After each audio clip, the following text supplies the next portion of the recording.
Tá bom, queridos? Já que eu acordei querendo tirar foto. Vou responder a Cristina agora. Quando uma grande e elevada alma está para nascer, todas as almas são grandes, são elevadas. Umas talvez se destaquem mais, outra menos. Por exemplo, Deus não quer e nunca quis dois Moisés. Nunca quis. Porém, eu posso ser tão íntegro como Moisés. Talvez alcançar o nível dele, nunca. Porque se Deus quisesse que eu alcançasse o nível de Moisés, quem seria Moisés era eu e não o próprio Moisés. Então, Moisés teve uma alma extremamente elevada. O nível da Neshama de Moshe era fantástico, extraordinário. Por quê? Porque as pessoas que Moisés iria cuidar, doutrinar, ensiná-los, que é a mesma coisa de doutrinar, eram almas elevadas. Então, para almas elevadas, precisa-se de uma alma tremendamente elevada para poder transmitir o nível de conhecimento que aquele povo precisaria. Então, vocês são almas elevadas. Mesmo que vocês não se considerem, o nível dessa congregação, em termos de ensinamento, denota o tamanho do nível da sua alma, mesmo que você não veja, mesmo que você não entenda isso, mesmo que você não tenha a ideia por trás disso. Isso prova que vocês têm um nível tremendo de elevação. Respondi. Aí você me perguntou, talvez não respondi dessa maneira, mas como é que nós não conseguimos nos enxergar? Mas aqui está a resposta. O nível de informações que vocês têm recebido é para despertar isso em vocês. Só que nós não podemos ser despertados de uma hora para outra. Nós vamos construindo esse despertar. E você vai chegando lá. Vai ter um momento que você vai ser colocado no estreito, colocado à prova. E é nesse estreito que você vai se dar conta que tudo aquilo que você aprendeu não foi em vão. Que toda dedicação por sua parte valeu a pena. Porque ela encontrou esse nível elevado de informação, encontrou espaço no seu coração, encontrou espaço na sua alma. Isso vai fazendo com que melhoremos a cada dia. Isso faz com que melhoremos a cada instante. Aí está o Tikkun Olam. O aperfeiçoamento do mundo está justamente em eu me ver como um Shaliach, como um enviado de Deus a esse mundo, nesta realidade, com as configurações que me cercam, com todas as instruções que eu tive, que eu estou tendo, e com aquelas que eu terei, para aperfeiçoar, primeiro a minha vida, depois a vida do meu próximo. É por isso que Deus deu a vocês família. Deus deu a vocês a quantidade de filhos necessário para que você possa aperfeiçoar-se com as informações que recebe, alcançar ou melhor dizendo, ir galgando os níveis, e esses níveis, à medida que vão sendo alcançados, vocês vão transmitindo para a família de vocês. Aí vocês vão elevando a família de vocês. Nada vai acontecer nas nossas vidas sem que Deus não queira que aquilo aconteça e extraiamos daquelas condições, daqueles problemas, daquelas adversidades, as lições necessárias para nos tornarmos pessoas melhores. E à medida que você vai se tornando uma pessoa melhor, você vai deixando ou construindo um grande legado nesse mundo. O grande legado que nós podemos construir nesse mundo, nada mais, nada menos, se encontra também no que eu faço com o meu próximo, principalmente com o meu próximo. A minha forma de tratar o outro. Por isso que a Bíblia vai nos orientar a deixarmos de lado uma série de coisas. Por exemplo,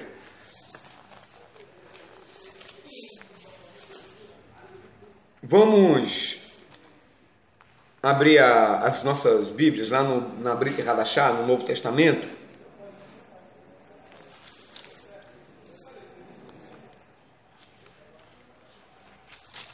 Deixa eu aqui me recordar onde é que está.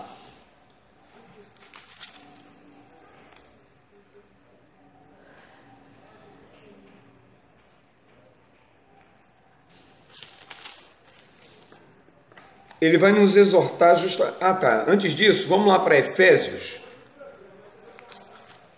Só relendo um texto que nós já costumamos lermos sempre aqui.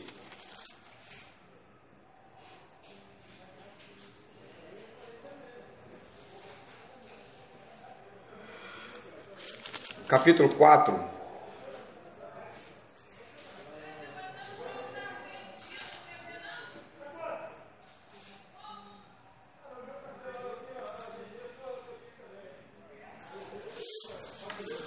Quando o Mashiach ele veio a esse mundo, ele veio para consertá-lo.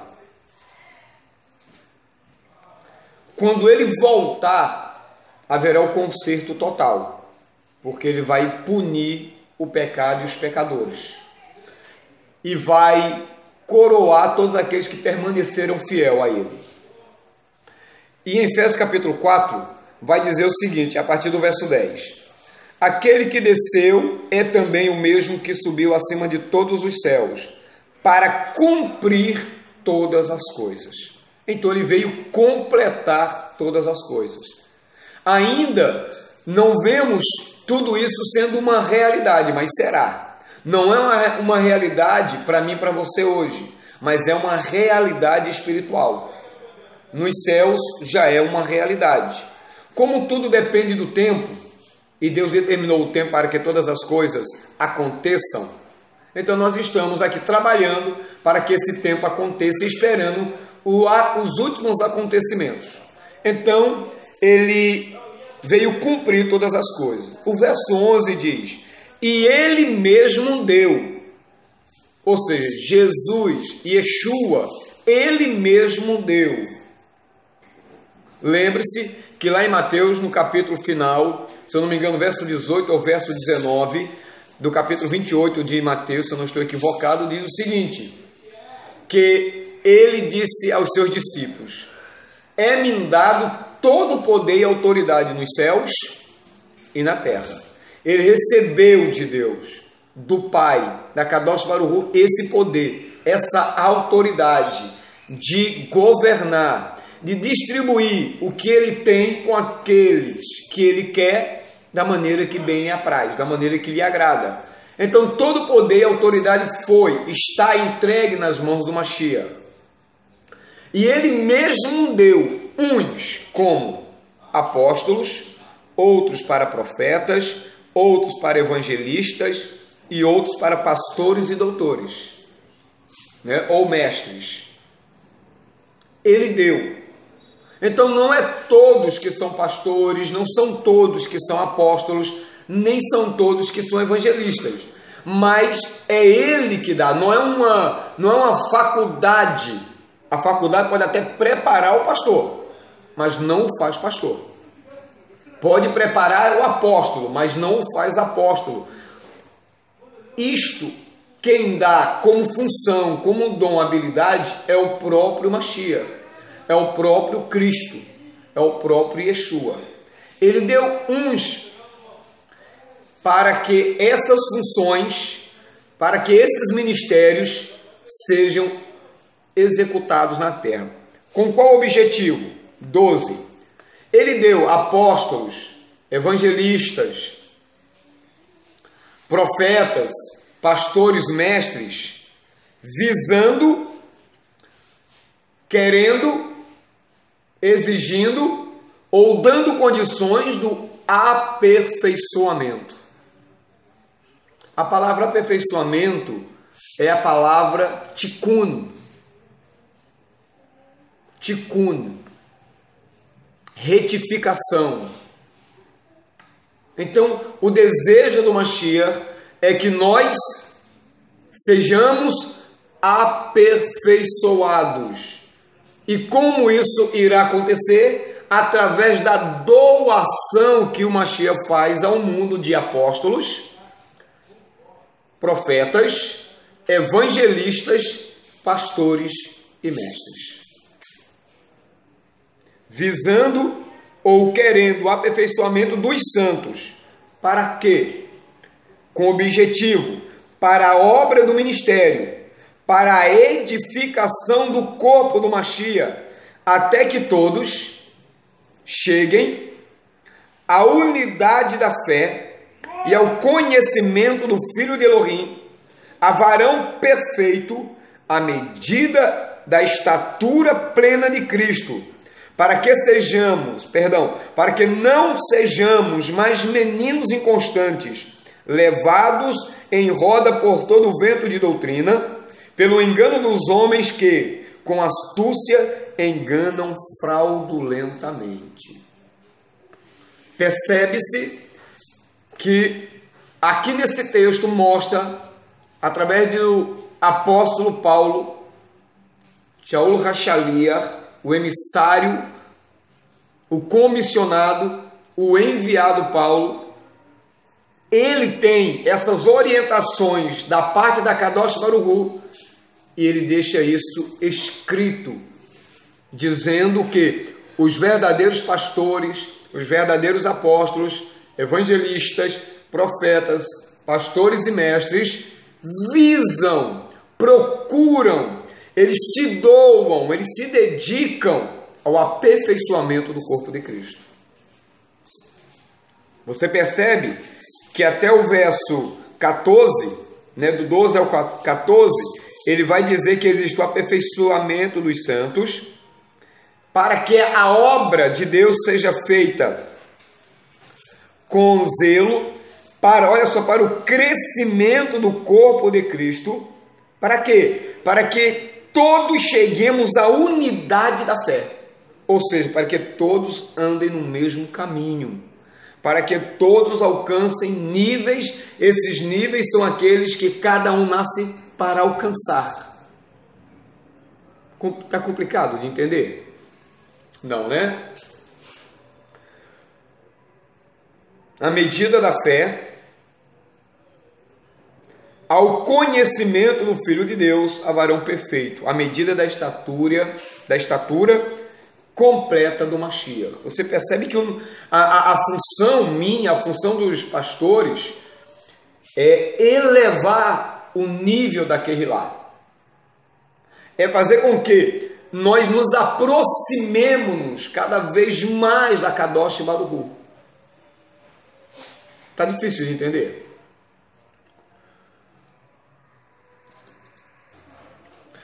Então, o nível de elevação de uma igreja, de uma Kehillah, não está pela quantidade de pessoas que frequentam ali.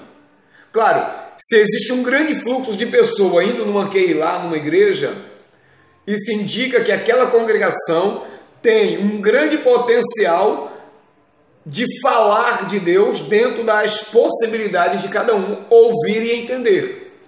Mas isso não quer dizer que aquela quantidade que ali está tenha ou queiram alcançar um nível elevado. Compliquei? Porque o nível de cada um é determinado pelo que ele ouve como verdade, e só existe uma verdade. A palavra Emet não existe ela no plural. Não existe verdades. Existe verdade. Verdade é igual a Deus. É um. Não existe uma outra. E cada um tem o seu nível para viver essa verdade. Ok? Não é dizer que cada um vai escolher a verdade para viver. Não. Todos devem viver a mesma verdade, mas cada um vai alcançar o nível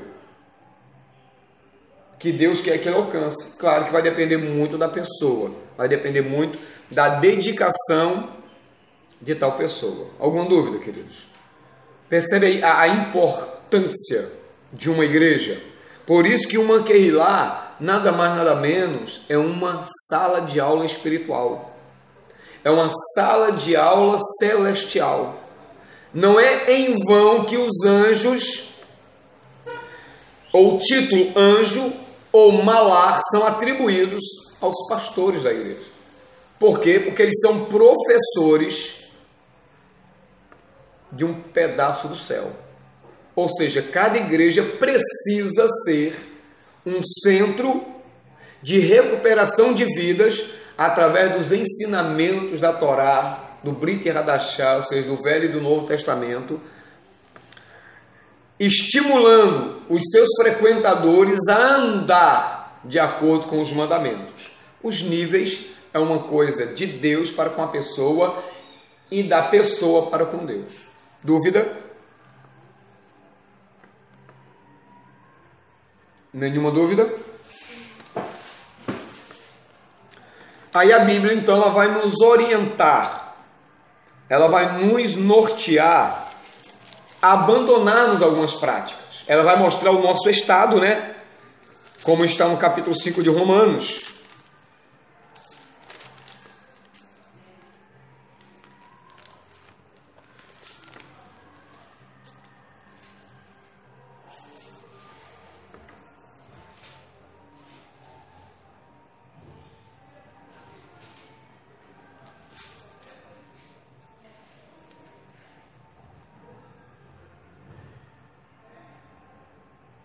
A partir do verso 6, diz assim: porque Mashiach estando nós ainda fracos, morreu a seu tempo pelos ímpios. Paulo está nos informando aqui que todos nós éramos ímpios. E Mashiach morreu dentro do tempo determinado pelos ímpios. Ou seja, dando-lhe a oportunidade de terem as suas vidas retificadas, as suas vidas aperfeiçoadas, ou seja, dando-lhes a oportunidade de fazer teshuvá. Não esqueçam que teshuvá é o retorno à obediência a Deus. É o meu caminho sendo direcionado ao alvo primário. É a minha fé sendo redirecionada, é os meus passos sendo reconduzidos, é a minha vida voltando para a origem do propósito de Deus. O 7 diz: porque apenas alguém morrerá por um justo, pois poderá ser que pelo bom alguém ouse a morrer. Ou seja, seria mais fácil, mais provável alguém dar a sua vida por alguém bom e não por alguém perverso. É mais lógico alguém sacrificar pelo justo do que pelo injusto. Jesus fez ao contrário. 8. Mas Deus prova o seu amor para conosco em que Mashiach morreu por nós, sendo nós ainda pecadores. Ele não esperou que nós nos convertêssemos, mas ele morreu, estou falando de Mashiach, mas ele morreu nos reconduzindo, nos aperfeiçoando, nos direcionando ao Pai, do qual em Adão todos nós nos afastamos. Sendo nós ainda pecadores, ou seja, continuávamos pecando. Por exemplo, antes de eu me converter, Cristo já tinha morrido por mim, mesmo eu continuando pecador. Eu não pedi para ele morrer, mas ele se deu, porque saberia que eu me converteria, que eu me arrependeria, que eu voltaria ao começo de tudo. O verso 9. Logo, muito mais agora, sendo justificados pelo seu sangue, seremos por ele salvos da ira. Percebe que Paulo está mostrando o nosso estado anterior.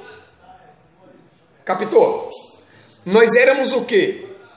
Filhos da ira. Não saia daí não, só vou ler Efésios capítulo 2, acho que é capítulo 2, verso 3. Você só anote. É isso aí, ó. Em Efésios capítulo 2, verso 3 diz: entre os quais todos nós também, antes andávamos nos desejos da nossa carne, fazendo a vontade da carne e dos pensamentos, e éramos, por natureza, filhos da ira, como os outros demais. Nós, naturalmente, nascemos como filhos da ira. Romanos, a carta aos Romanos, Paulo diz justamente isso.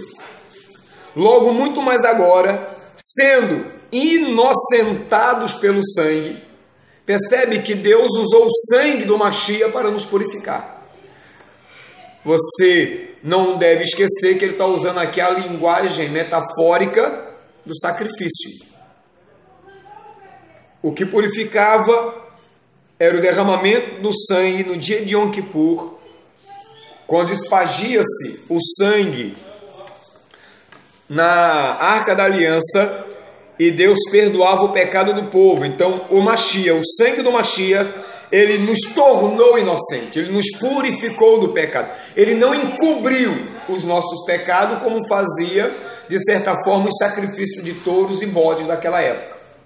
Ele nos perdoou. Diante de Deus, nós somos como Adão antes do pecado. Nós somos idênticos ao Mashiach, idêntico a Cristo. Nós somos inocentes por conta do seu sangue. Continuando, seremos por ele salvos da ira vindoura. Percebe que virá a ira. Ele está dizendo que Deus há de julgar ainda o mundo, mas que nós seremos salvos dessa ira. 10. Porque se nós, sendo inimigos, mais uma faceta de como éramos comparados no reino celestial. Nós éramos um Ra-Satã, nós éramos um diabolos, nós éramos adversários de Deus, nós éramos. Ele está aqui dizendo, ó, porque se nós, sendo inimigos, fomos reconciliados com Deus pela morte do seu Filho. O que nos aproximou de Deus? A morte sacrificial do Filho do Eterno, o Mashiach. Ele se deu até a morte. E quando ele se deu, ele aproxima Deus e o homem pecador. Então essa morte nos reconcilia.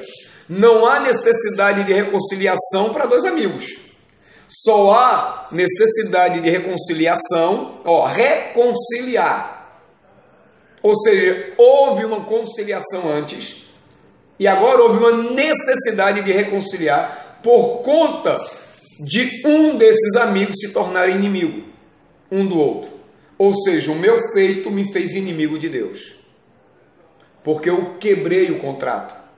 Eu não andei de acordo com os parâmetros estabelecidos pela aliança. Então me tornei inimigo do meu Deus. Alguém teria que morrer. Como Deus nunca pode ser infiel, jamais será infiel, mas o homem se tornou infiel. E qual era a proposta da aliança? Se um dos se tornasse, ou melhor dizendo, se quebrasse a aliança, se um dos que fez o tratado quebrasse o acordo, seria morto. Como Deus permaneceu fiel e o homem quebrou a aliança, se tornando infiel, ele merecia morrer. Vem o Filho de Deus, proposto pelo próprio Deus, e se dá até a morte pelos nossos pecados. E quando ele morre, o que é que acontece? É desfeita a inimizade. Quando a inimizade é desfeita porque alguém morreu no lugar do pecador, agora eu sou reconciliado com ele. Difícil? Não, né? Então nós fomos reconciliados com Deus pela morte de seu Filho. Muito mais, estando já reconciliados, seremos salvos pela sua vida. Olha que interessante. Olha que interessante que o Paulo está nos dizendo aqui. Nós estávamos separados da Kadosh Baruch Hu por conta do pecado. Você que está frio, galera, pode falar um pouquinho mais alto, tá? Se quiser. O pecado nos separou de Deus por conta dessa quebra da aliança, o que exigia a morte daquele que quebrou a aliança. O Filho de Deus vem, chamado Yeshua, toma as nossas dores, carrega sobre si as nossas transgressões, é moído pelos nossos pecados, e o castigo que nos traz a paz estava sobre ele. Olha que interessante. Ou seja, para que o pecador tivesse paz com Deus, ele teria que morrer. Ele teria que ser punido. Jesus nos substitui, sofre o castigo, e quando ele morre, nós recebemos a paz da reconciliação. Essa reconciliação é dado a nós, é proporcionado a nós unicamente pela morte do Filho inocente. Por isso que o sangue nos cobre, o sangue nos limpa, nos purifica de todo pecado. Aleluia. Aí Paulo diz e revela a nós um outro segredo. Muito mais, estando já reconciliados. A morte nos trouxe o quê? Reconciliação, aproximação, comunicação. Trouxe-nos novamente intimidade com Deus. Nós podemos ter intimidade com Deus, como eu disse, dependendo do nível da nossa busca, do nível que Deus propôs a nós, ao nível de Adão na época antes do pecado. Ou melhor, agora nós podemos ter um relacionamento muito mais íntimo com Deus por causa do Mashiach que está sentado à sua destra. Por isso que Paulo revela o segredo aqui dizendo: estando já reconciliados, seremos salvos pela sua vida. Olha que tremendo, que maravilhoso. A morte de Mashiach nos trouxe a reconciliação com Deus. Mas ele permaneceu morto? Baruch Hashem que não. Ele ressuscitou. Se ele ressuscitou, Deus não derramará sua ira contra o mundo. Ele não castigará todos os perversos e ímpios. Nós não estávamos nessa lista? Sim. Como ele morreu e nos reconciliou com Deus e ressuscitou, a sua vida nos garante a salvação dessa ira. Nós não seremos punidos, porque a sua morte nos reconciliou e a sua vida nos salva da ira vindoura. Cara, que coisa fantástica essa que o Mashiach realizou por nós. Seremos salvos pela a sua vida, ou seja, a vida de Mashiach nos garante a salvação. A vida do Mashiach nos garante que não seremos punidos como os demais. Aí compreendemos melhor o texto de 1 Coríntios, a partir do capítulo 11, do verso 23 em diante. Em especial, já voltamos para cá, para Romanos. Isso, capítulo 11.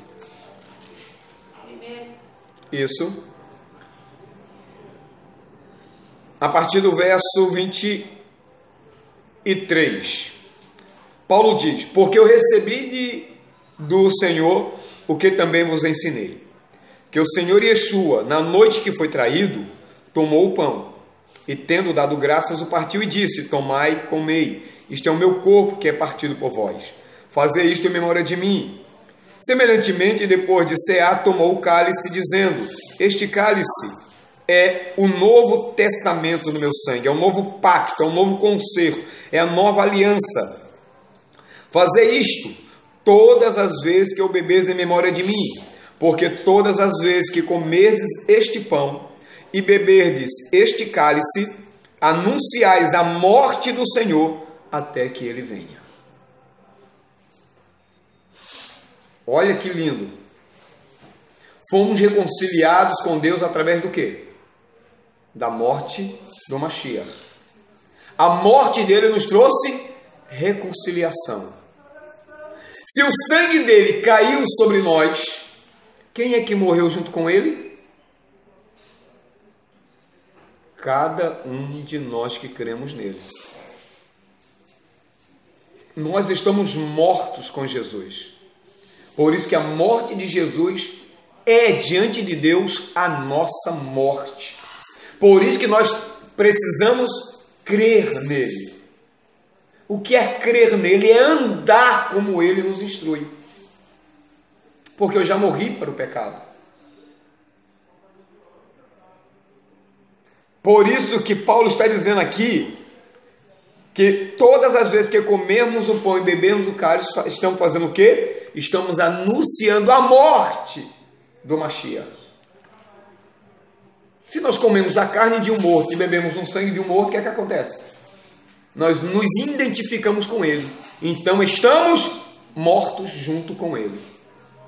Porém, o seu sangue é o quê? É inocente. Se bebemos o seu sangue, é porque ele derramou pelos nossos pecados. Então nos tornamos inocentes por conta do seu sangue. É difícil entender isso. Anunciamos a morte dele até que ele venha. Ué, pera, mas como algum morto pode vir? Só pode vir alguém que morreu e ressuscitou. Ele vai vir. Então, ao comermos, ao participarmos da ceia, nós estamos dizendo o quê?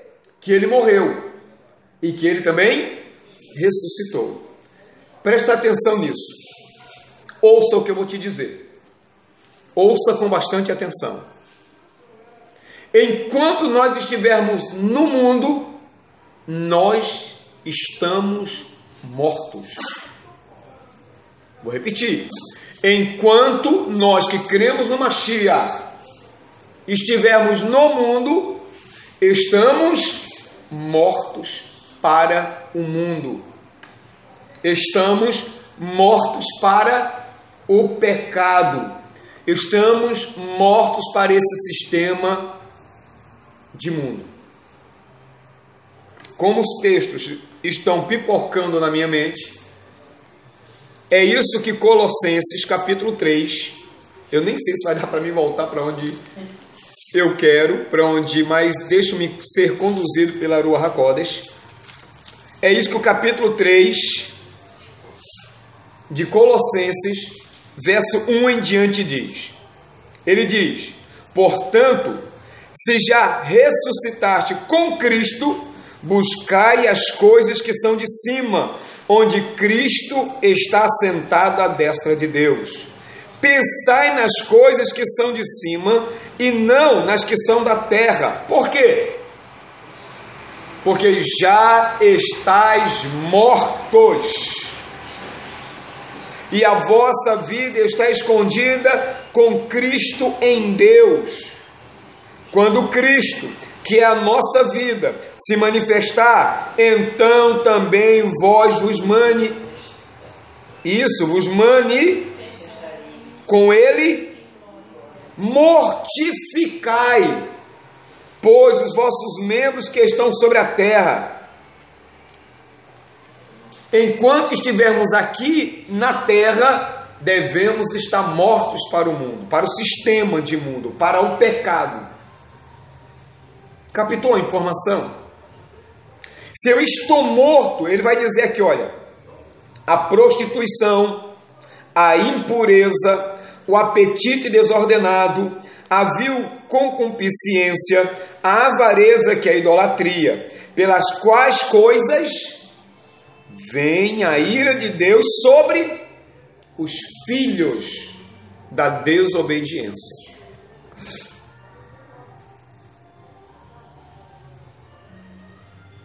Eu estou morto para essas coisas. Eu estou separado dessas coisas.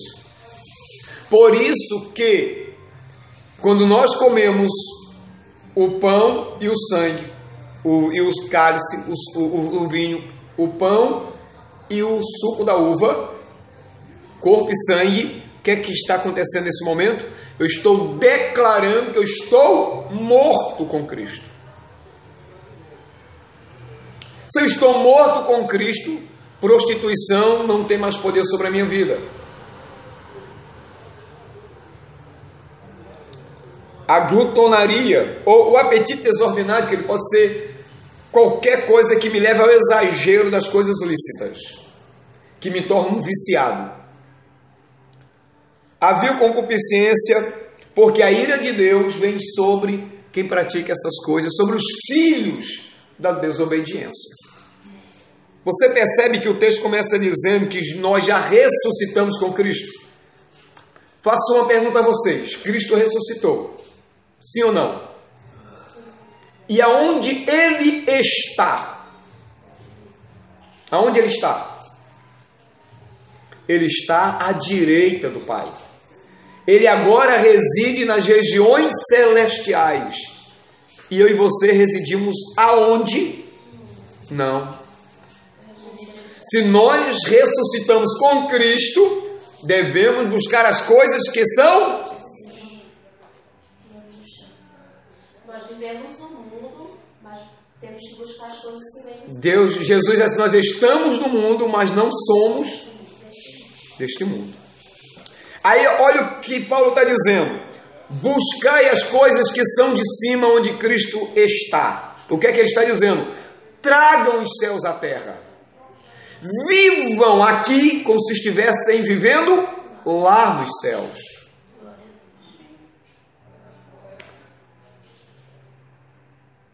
E tem gente querendo ir para o céu quando Deus diz: você está aqui para viver aqui como se estivesse vivendo nos céus. O verso 6 diz, 7 diz: nas quais também em outro tempo andastes, quando viveis nela. Como é? Não, vivieis nela. Nós não vivíamos nas coisas do mundo, na prática do mundo. Nós não éramos avarentos. Nós não éramos idólatras, adúlteros, mentirosos. Nós vivíamos nela. Mas quando uma pessoa que vive nela morre, o que é que acontece? Ela deixa todas essas práticas. Nós vivíamos nela. Aleluia. Mas agora nós vivemos em uma outra dimensão. 8. Mas agora, neste momento, despojai-vos também de tudo: da ira, da cólera, da malícia, da maledicência, das palavras podres da vossa boca. Não mintais uns aos outros, pois que já vos despistes do velho homem com seus feitos, e vos revestiste do novo, que se renova para o conhecimento, segundo a imagem daquele que o criou.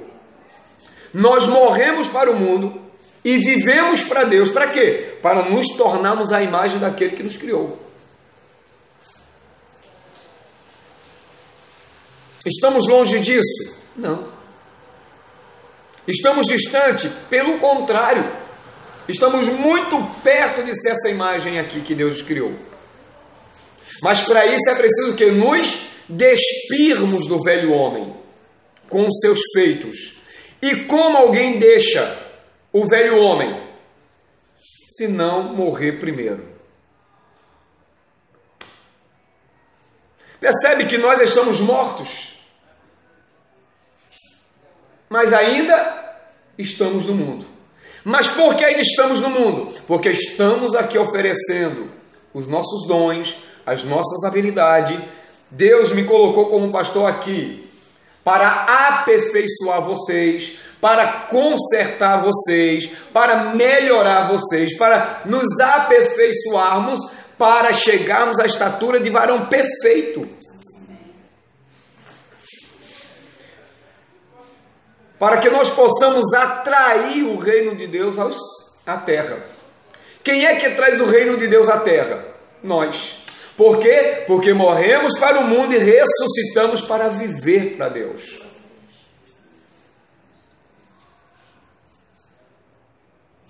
Verso 11: onde não há grego nem judeu, circuncisão nem incircuncisão, bárbaro, cita, servo ou livre, mas Cristo é tudo e em todos. Olha que lindo! Ou seja, independente de como você se ache, em termos de níveis espirituais, Deus quer operar em você. Deus quer trabalhar em você. E só vai fazer quando você se permitir. Quando você, tendo essa consciência, falar assim, caramba, eu posso chegar a níveis extremos? Pode. Quem vai limitar aonde você vai chegar é você mesmo. Você acha que Deus nos chamou, querido, para estarmos aqui nessa manhã fria? Se Ele não tivesse colocado um tesouro grandioso na sua vida? Claro que não. Por isso que Ele fala assim, olha, pouco importa se alguém é grego ou judeu.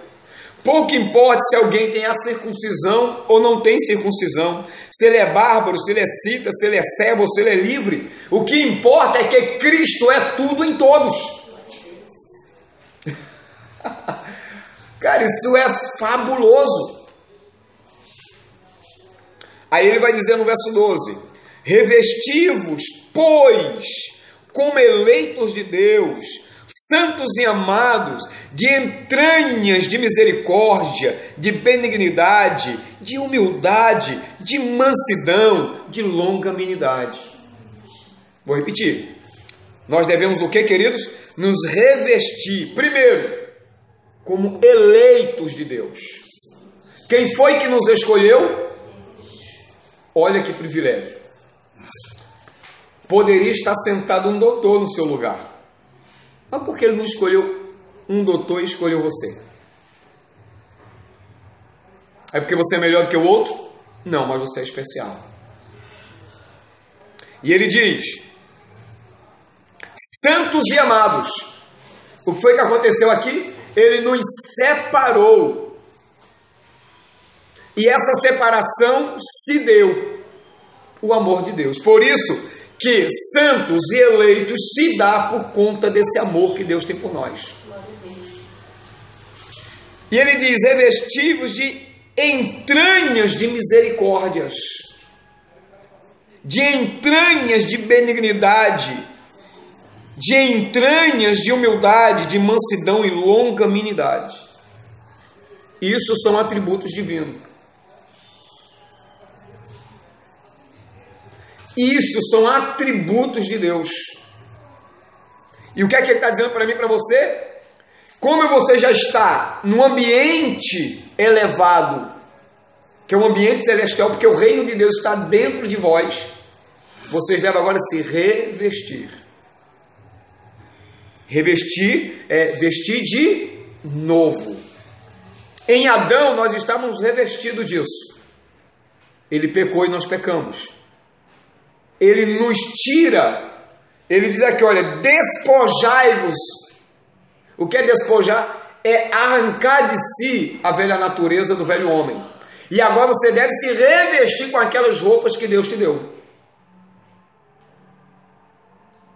Você se tornará igual a Deus. Você será usado tremendamente por Deus. Pelos méritos de Mashiach. Mas quem tem que se revestir é você. Verso 13 ele diz: suportando-vos uns aos outros e perdoando-vos uns aos outros, se alguém tiver queixa contra o outro. Assim como Cristo vos perdoou, assim fazei vós também. E sobre tudo isto, aí ele vai dizer: revesti-vos de novo de amor, que é o vínculo da perfeição. Ou seja, quando, vamos falar de homem, né? O homem, quando ele coloca toda a sua roupa, o que é que ele coloca por último? O que dá um tremendo embelezamento ao homem? O terno. Sobre tudo isso você deve colocar o terno. Ou talvez para a mulher, não sei, vai depender muito. Mas tem sempre algo que chama a atenção. Então ele está dizendo, e sobretudo, acima disso tudo, precisa estar o amor. Por que o amor? Porque ele te vincula, te associa, te torna perfeito. Por isso que ele é o vínculo da perfeição.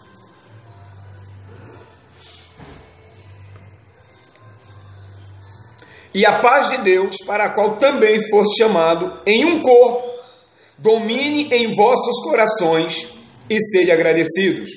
A palavra de Cristo habite em vós abundantemente, em toda sabedoria, ensinando-vos e admoestando-vos uns aos outros, com salmos, hinos e cânticos espirituais, cantando ao Senhor com graça em vosso coração.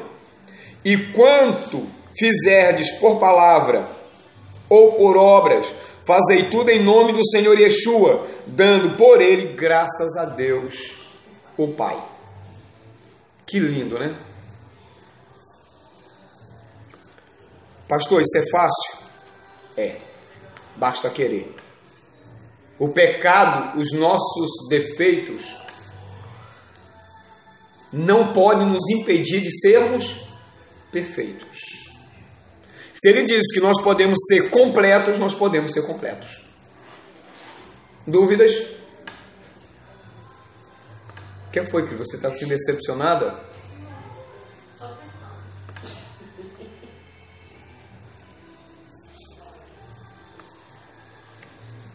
Não é maravilhoso?